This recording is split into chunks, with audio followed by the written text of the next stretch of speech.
Yo la team, on se retrouve pour une nouvelle vidéo config, c'est Molotite98. La vidéo passée, on a fait une config AMD, full AMD de dernière génération. Si vous l'avez pas vu, je vous conseille d'aller la voir. Et maintenant, on se retrouve pour une vidéo config à 1000 €. Vous allez voir, j'ai vraiment mis...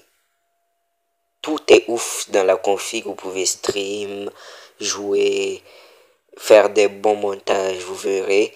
Et let's go les amis, n'hésitez pas à vous abonner, à activer la cloche de notification et à lâcher votre pouce bleu. Let's go les amis, c'est y part. Avant de parler de notre premier composant, j'aimerais vous dire que dans la vidéo précédente, je suis sûr que vous l'avez remarqué, mais j'utilise mon téléphone pour vous montrer les composants tout simplement parce que j'ai pas le droit d'utiliser mon PC et pendant que je fais les cours. Donc voilà, je vous montre d'abord le premier composant qui est le i5 12400F, un très bon composant, un vraiment très bon composant.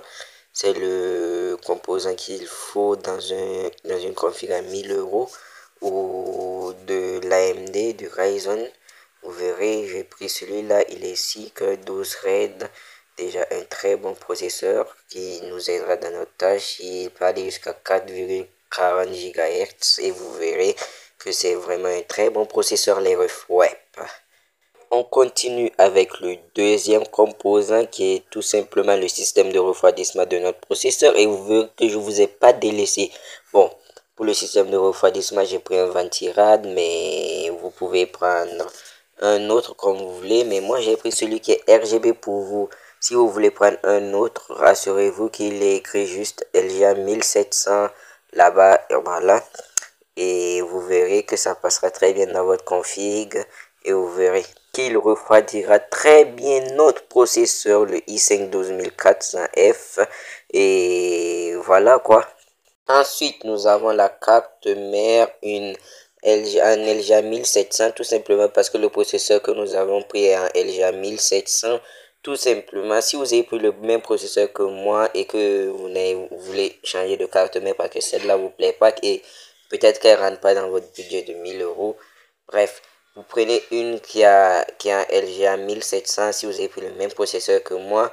Et assurez-vous qu'il y a au moins deux emplacements pour mettre vos barrettes de RAM. Et assurez-vous aussi qu'il y a tous les connectiques SSD, tout ça. Et voilà, assurez-vous que c'est au moins de la DDR4. Et assurez-vous que elle part jusqu'à 5333 en mémoire boost. Bon, les refs, j'ai pris le SSD de chez PNY à 3300 mégas et octets. Donc voilà, et 3300 mégaoctets, ça sert à quoi? Et bien, ça sert à quand tu vas démarrer tes jeux, quand tu vas démarrer ton ordi, quand tu vas démarrer tes jeux, tes streams, tout ça va aller hyper vite au lieu d'avoir un truc hyper lent.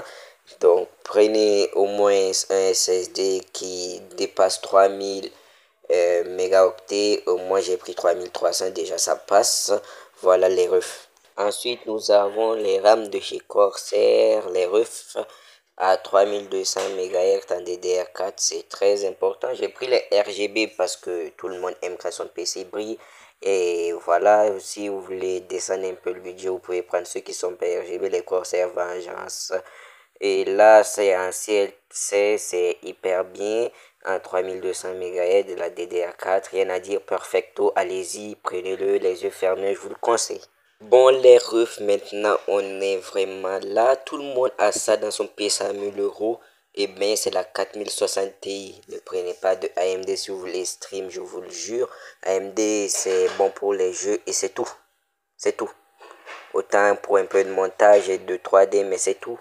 Prenez des RTX 4060 Ti, c'est mieux. 8 Go de RAM, c'est perfecto, c'était bien, voilà. Et c'est de ceux de chez MSI, bien ventilé, deux ventilateurs. Et qu'est-ce que j'ai oublié encore? Bon, j'ai rien oublié, c'est perfecto, allez-y les yeux fermés. Bon, il y en a qui vont m'insulter. Aerocool, c'est bien les refs. Aerocool, c'est très bien, je vous le dis. Ben voilà, je vous le dis que Aerocool c'est très bien, c'est bon, il n'y a rien, il n'y a pas de court-circuit, il n'y a rien, je sais pas d'où ça sort ces rumeurs, mais bref, je vous dis que c'est de la 80 plus bronze, c'est du 650 watts, ne vous inquiétez pas, notre PC n'a pas besoin de plus, juste 650 watts, ça suffit. Voilà. Bon, maintenant, le boîtier. Première chose à savoir, c'est que les boîtiers, si vous n'avez pas pris la même carte mère que moi, c'est que vous devez regarder si, dans la fiche de votre carte mère, si vous allez voir ATX. Si vous voyez ATX, vous tapez boîtier ATX et vous allez voir la fiche. Et si vous ne voyez pas ATX, c'est que vous voyez micro ATX ou mini ITX ou ITX tout simplement. Les refs, ne la prenez pas, c'est pas compatible avec votre carte mère, ça rentrera pas du tout. Mais moi, vu qu'il y avait micro ATX sur la fiche de la carte mère que j'ai pris, et que juste là, vous voyez très bien, il y a marqué micro ATX et mini ITX parce que ça peut prendre les deux. Et ben, moi, le boîtier, ça ira très bien. La carte graphique n'est pas trop grosse, il faut aussi vérifier ça si vous avez pris une autre carte graphique que la mienne et vous assurez que la carte graphique entre à l'intérieur. Là, ça entre et on va mettre un ventirad et il faut aussi vous assurer que l'avant n'est pas vitré et que l'avant, vous voyez là, c'est pas vitré, comme ça l'air peut entrer et ben voilà quoi, assurez-vous très bien. Bon, les j'ai oublié de calculer le prix des composants et j'ai tout calculé et on tombe sur 1062,32 euros. Et vous voyez, j'ai un peu dépassé le budget, mais ça va à cause du RGB et tout ça, c'est pour ça. Vous pouvez prendre un boîtier sans RGB, des RAM non RGB et aussi un ventirateur non RGB et vous tombez à peu près sur 1000 euros. Et on se retrouve tout de suite avec les tests de la config. Voilà.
How far could he have gone?